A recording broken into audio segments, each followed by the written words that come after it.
ட்ரூக்லேருந்து fit one plus அப்படிங்கிற true wireless earbuds வந்து launch பண்ணியிருக்காங்க. ட்ரூக்கோட இந்த ஃபிட் ஒன் ப்ளஸில் என்னெல்லாம் விஷயங்கள் இருக்குது அப்படிங்கிறத இந்த வீடியோவில் பார்க்கலாம். வீடியோக்குள்ள போக முன்னாடி மறக்காம இந்த வீடியோக்கு லைக் கொடுத்துருங்க. அப்படி சேனல் சப்ஸ்கிரைப் பண்ணாலும் மறக்காம சப்ஸ்கிரைப் பட்டன் மற்றும் பெல் பட்டனை ப்ரெஸ் பண்ணி தொடர்ந்து அவங்க தருவாங்க. இப்போ நம்ம வீடியோக்குள்ள போகலாம். ட்ரூக்லேருந்து ஃபிட் ஒன் ப்ளஸ் அப்படிங்கிற ஒரு ட்ரூ வயர்லெஸ் இயர்பட்ஸை இந்தியாவில் லான்ச் பண்ணியிருக்காங்க. இந்த வீடியோவில் இந்த ட்ரூக்கோட ஃபிட் ஒன் ப்ளஸோட விமர்சனத்தையும் பார்க்கலாம். அது மட்டும் இல்லாமல் இதில் இருக்கிற பாசிட்டிவ் என்ன நெகட்டிவ் என்ன போன்ற முழு விஷயத்தையும் இந்த வீடியோவில் ஒன் பை ஒன்னாக பார்க்கலாம். முதல்ல பாக்ஸுக்கு வெளியே இருக்கிற இந்த பிளாஸ்டிக் கேசிங்கை வந்து ரிமூவ் பண்ணிடலாம். ஸோ இந்த பிளாஸ்டிக் கவர் ஒன்று கொடுத்துருக்காங்க. அதை ரிமூவ் பண்ணதுக்கப்புறம் ஃப்ரண்ட்டில் பார்த்துட்டிங்கன்னா இந்த இயர்பட்ஸ் வந்து எப்படி இருக்கும் அப்படிங்கிறத வந்து மென்ஷன் பண்ணியிருக்காங்க. அப்படியே வந்து பாக்ஸோட பேக் சைட் பார்க்கும்போது சில வகையான கீ ஸ்பெசிஃபிகேஷன் மென்ஷன் பண்ணியிருக்காங்க. அதில் 10 மணி நேரம் வரையும் பேட்டரி லைஃப் இருக்குன்னு சொல்லியிருக்காங்க. லோ லேட்டன்சி மோட் இருக்குன்னு சொல்லியிருக்காங்க. பேஸ் நல்லா இருக்கும். அது போக டச் கண்ட்ரோல்ஸ் இருக்குன்னு சொல்லியிருக்காங்க. இது போக ஃப்ரண்ட் சைடில் ஒரு குட்டி டிஸ்பிளேயும் இருக்குது அப்படிங்கிறத மென்ஷன் பண்ணியிருக்காங்க. இது போக ப்ளூடூத் 5.1 கனெக்டிவிட்டி டிவைஸ் கூட எங்க முடியும் 10 மீட்டர் டிஸ்டன்ஸில் வந்து எல்லாமே இருக்கும். அது போக சார்ஜிங் மாதிரியான எல்லா விஷயத்தையும் வந்து மென்ஷன் பண்ணியிருக்காங்க. அப்படி சைடில் பார்க்கும்போது நமக்கு வந்து பேட்டரி லைஃப் பற்றி பேசியிருக்காங்க. அது போக லோ லேட்டன்சி மோட் இருக்குன்னு சொல்லியிருக்காங்க. 10 மீட்டர் டிஸ்டன்ஸ் அது போக வந்து கம்பேட்டபிள் டிவைசஸ் பற்றி மென்ஷன் பண்ணியிருக்காங்க. இப்போ ஸ்ட்ரைட்டாக வந்து பாக்ஸ் ஓப்பன் பண்ணி பார்த்தலாம். பாக்ஸ் ஓப்பன் பண்ண உடனே முதல்ல வந்து நமக்கு ட்ரூக்கோட பட்ஸ் இருக்கு. மேலே ஒரு சின்ன பிளாஸ்டிக் கவர் கொடுத்துருக்காங்க, எடுத்துடலாம். ஸோ பார்த்தீங்கன்னா கேசிங்கை பொறுத்தவரையும் வலுவலுன்னு இருக்கு. டாப்ல பார்க்கும்போது ஸோ அதாவது ஒரு டெக்ஸ்சர் ஃபினிஷ் மாதிரி இருக்கிற மாதிரி இல்லாமல் வலுவலுன்னு இருக்கு. அப்படி பாட்டம் சைடில் பார்க்கும்போது தலைகீழாக ஒரு டெக்ஸ்சர் ஃபினிஷ் கொடுத்துருக்காங்க. இது போக பாக்ஸில் என்னெல்லாம் அடிஷனல் கண்டென்ட்ஸ் இருக்குன்னு பார்க்கும்போது நமக்கு வந்து சார்ஜ் பண்ணுறதுக்கு ஒரு மைக்ரோ யூஎஸ்பி கேபிள் கொடுக்குறாங்க. அது போக வந்து நமக்கு அடிஷனலாக 2 பேர் ஆஃப் இயர்பட்ஸ் கொடுத்துருக்காங்க. ஸோ இந்த இயர் டிப்ஸ் மூலமாக உங்களுக்கு காதில் வந்து அது கம்ஃபர்டபுளாக இல்லைனா மாற்றிக்கிடலாம். மேலும் வந்து அடிஷனலாக வாரண்டி கார்டு அது போக வந்து சில வகையான இன்ஸ்ட்ரக்ஷன் மேலும் கொடுத்துருக்காங்க. ஸோ 2 பேப்பர் ஒர்க்ஸும் இருக்கு. ஸோ இதுதான் வந்து பாக்ஸோட கண்டென்ட்ஸ். இப்போ ஸ்ட்ரைட்டாக இயர்பட்ஸில் வந்து எப்படி இருக்கு அப்படிங்கிறத பார்க்கலாம். ஸோ நான் ஏற்கனவே சொன்ன மாதிரி இயர்பட்ஸை வந்து டாப்ல இருந்து பார்க்கும்போது வலுங்கிற ஒரு மெட்டீரியல் மாதிரி செஞ்சிருக்காங்க. அதாவது பிளாஸ்டிக் தான் ஃபுல்லாக. டாப் சைடில் ட்ரூக் அப்படிங்கிற பிராண்டிங் வந்து மென்ஷன் பண்ணியிருக்காங்க. அதுவே இந்த கேஸை பொறுத்தவரை நமக்கு வந்து ரொம்ப கம்ஃபர்டபுளாக இருக்கு ஹோல்ட் பண்ணுறதுக்கு. காரணம் வந்து சைஸ் வந்து ஒரு மீடியமான சைஸாக கொடுத்துருக்காங்க. ஸோ கேஸை பொறுத்தவரையும் நமக்கு பாக்கெட்டில் போட்டாலும் சரி எங்கே போட்டாலும் சரி ஈஸியாக வந்து யூஸ் பண்ண முடியும். அது மட்டும் இல்லாமல் நமக்கு வந்து இந்த கேஸில் பேக் சைடில் சார்ஜ் பண்ணுறதுக்கு ஒரு மைக்ரோ யூஎஸ்பி போட்டும் கொடுக்குறாங்க. டேட்டாக சார்ஜ் பண்ண முடியும். அதே ஃப்ரண்ட் சைடில் ஒரு குட்டி டிஸ்பிளே ஒன்று இருக்குது. ஸோ டிஸ்பிளே வந்து நான் சார்ஜ் பண்ணும்போது எப்படி இருக்கும் அப்படிங்கிறத காட்டுறேன். மேலும் வந்து இந்த கேஸை பொறுத்தவரை நமக்கு வந்து ஓப்பன் பண்ணி பார்த்தீங்கன்னா நார்மலான ஒரு கேசிங் தான் கொடுத்துருக்காங்களே தவிர மேக்னெட்டிக் கேசிங் கிடையாது. ஸோ ஓப்பன் பண்ணும்போது க்ளோஸ் பண்ணும்போது நமக்கு வந்து டப்பா எப்படி மூடுமோ அது மாதிரி தான் சவுண்டு கேட்குது. ஸோ மற்றபடி வந்து நமக்கு அதில் இருக்கிற இயர்பட்ஸ் மட்டும் மேக்னெட்டிக் கேஸாக கொடுத்துருக்காங்க. ஸோ மேலே இருக்கிற அந்த ஓப்பன் கேஸ் வந்து நார்மலான ஒரு கேஸாக வருது. சென்டரில் வந்து சார்ஜ் இண்டிகேட்டருக்காக ஒரு பட்டன் கொடுத்துருக்காங்க. இது போக நீங்கள் பார்க்குற மாதிரி இந்த இயர்பட்ஸை பார்க்க முடியும். ஸோ இயர்பட்ஸ் வந்து நல்ல ஒரு ரவுண்டான ஷேப்பில் கொடுத்துருக்காங்க. அது மட்டும் இல்லாமல் நமக்கு வந்து ஃபினிஷை பொறுத்தவரை ஒரு டிஃப்ரெண்டான ப்ரீமியம் ஃபினிஷ் கொடுத்துருக்காங்க. மற்ற இயர்பட்ஸில் பார்க்குற மாதிரி இல்லாமல் ஒரு சர்க்குலர் பேட்டர்னில் கொடுத்துருக்காங்க. பார்க்கறதுக்கு நமக்கு பட்டன் மாதிரி இருந்தாலும் இது பட்டன் கிடையாது. ஆக்சுவலாக வந்து இது டச் லேஅவுட் தான். ஸோ டேரக்டாக டச் கண்ட்ரோல்ஸ் தான் உங்களுக்கு கொடுக்குறாங்க. ஸோ டச் கண்ட்ரோல்ஸ் மட்டும் இல்லாமல் நமக்கு இயர்பட்ஸை பொறுத்த நீங்கள் பார்த்துட்டீங்கன்னா தெரியும் நமக்கு வந்து இயர்பட்ஸாக வருது. அதனால் வெளியே இருக்கிற சவுண்ட் ஐசோலேஷன் வந்து நல்லாவே இருக்கும். அது போக வந்து ஒரு எல்இடி இண்டிகேட்டரும் கொடுக்குறாங்க. ஸோ இது மூலமாக வந்து நமக்கு ரெட் மற்றும் ப்ளூ லைட்டில் எரியும் போது பேர் பண்ணுறதுக்கு ரெடியாக இருக்குது அப்படிங்கிறத காட்டுற வகையாக இருக்கும். அதே ஆப்போசிட் சைடில் போகோ பின் கனெக்டரும் இருக்குது. அதன் மூலமாக சார்ஜ் பண்ணுறதுக்கு யூஸ் பண்ண முடியும்.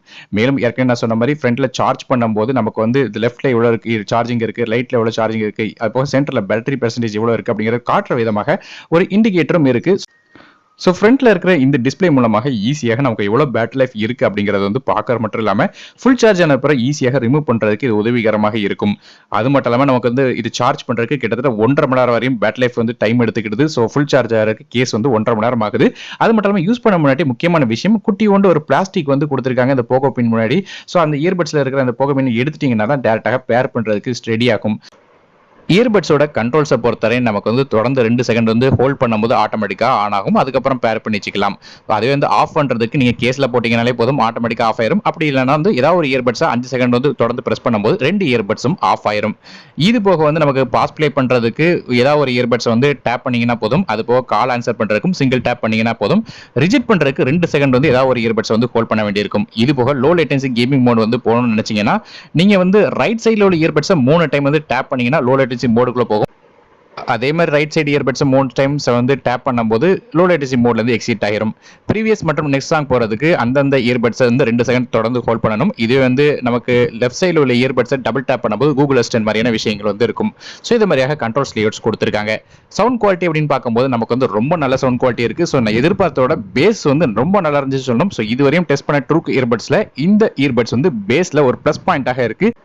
ஸோ பேஸ் நல்லா இருக்கணும், நல்ல பீட்டாக சவுண்ட்ஸ்லாம் வந்து கேட்பீங்கன்னா கண்டிப்பாக இந்த இயர்பட்ஸ் வந்து உதவிகரமாக இருக்கும். குறிப்பாக வெளியே இருக்கிற சவுண்ட் வந்து உங்களுக்கு கேட்காது. காரணம் வந்து இன்-இயர் இயர்பட்ஸாக வர்ற காரணத்தினால. அது மட்டும் இல்லாமல் முக்கியமான விஷயம் பேட் லைஃப் அப்படின்னு பார்க்கும்போது இதில் வந்து 8லேருந்து 10 மணி நேரம் வரையும் பேட் லைஃப் இருக்கும் அப்படின்னு சொல்லியிருக்காங்க. ஸோ நான் யூஸ் பண்ண வரையும் கிட்டத்தட்ட 4.5 மணி நேரத்துக்கு மேலே யூஸ் பண்ணி பேட் லைஃப் வந்து தொடர்ந்தே இருந்துச்சுன்னு சொல்லணும். ஸோ அந்த அளவுக்கு ஒரு நல்ல பேட் லைஃப் வந்து இந்த இயர்பட்ஸ் வந்து கிடைக்குது. அது மட்டும் இல்லாமல் நமக்கு வந்து வெயிட் அப்படின்னு பார்க்கும்போது கூட இது வந்து ரொம்ப ஒன்றும் வெயிட் தெரியல யூஸ் பண்ணும்போது. காரணம் இந்த சர்க்குலர் பேட்டர்ன் இருக்கிறதுனால காதில் ஆட்டோமேட்டிக்காக ரெஸ்ட் ஆயிருது. மற்றபடி நீங்கள் ஃபோன் ஈக்குவலைசர் வச்சு கேட்கும்போது நீங்கள் சரவுண்டு மட்டும் கொஞ்சம் குறைச்சி வச்சுட்டீங்கன்னா போதும். மற்றபடி நல்ல ஒரு குவாலிட்டி வந்து இதில் கிடைக்கும். ஸோ பேஸ் மாதிரியான எல்லா விதமான மிட்ஸ் லோஸ் மாதிரியான எல்லா சவுண்டுமே நல்லா இருந்துச்சு சொல்லணும். சரவுண்டை மட்டும் கொஞ்சம் குறைச்சி வச்சுக்கிட்டா நல்லா இருக்கும். மற்றபடி நமக்கு இயரிங்கு நல்லா இருக்குது. அது போக வந்து நமக்கு கிரிப்புமே நல்லா இருக்குது. குறிப்பாக சொல்லணும்னு கேட்டிங்கன்னா வந்து அவுட்டோர் கண்டிஷனுக்கு இது நல்லாவே இருக்கும். காரணம் இன் இயர்பட்ஸ்னால நமக்கு வந்து இந்த காதில் வந்து உளமாட்டேங்கி இயர்பட்ஸ். அது மட்டும் இல்லாமல் இந்த இயர்பட்ஸோட பேட் லைஃப் மாதிரியான எல்லா விஷயங்களும் பாசிட்டிவாக இருக்குது. ஸோ ஓரளவு பாசிட்டிவ் நெகட்டிவ் அப்படின்னு பார்த்தோம்னா நெகட்டிவ் அப்படின்னு பார்க்கும்போது நமக்கு வந்து கேஸ் வேணா சொல்லலாம். ஸோ இந்த கேஸ் மட்டும் கொஞ்சம் லோ குவாலிட்டி மாதிரி இருக்கும். அதாவது வந்து பார்க்கும்போது உங்களுக்கு ஆப்போசிட்ல இருந்து லைட் வந்து தெரிகிறது, அது மாதிரியான எல்லா விஷயங்களும் உங்களுக்கு தெரியிற மாதிரி இருக்கு. மேலும் மேக்னெட்டிக் கேசிங் கொடுத்துருந்தாங்கன்னா கொஞ்சம் பெட்டராக இருந்திருக்கும். ஆனால் அது கூட பிரச்சனை இல்லை. காரணம் என்ன கேட்டிங்கன்னா இந்த இயர்பட்ஸில் உள்ள விஷயங்கள் எல்லாமே பாசிட்டிவாக இருக்கு.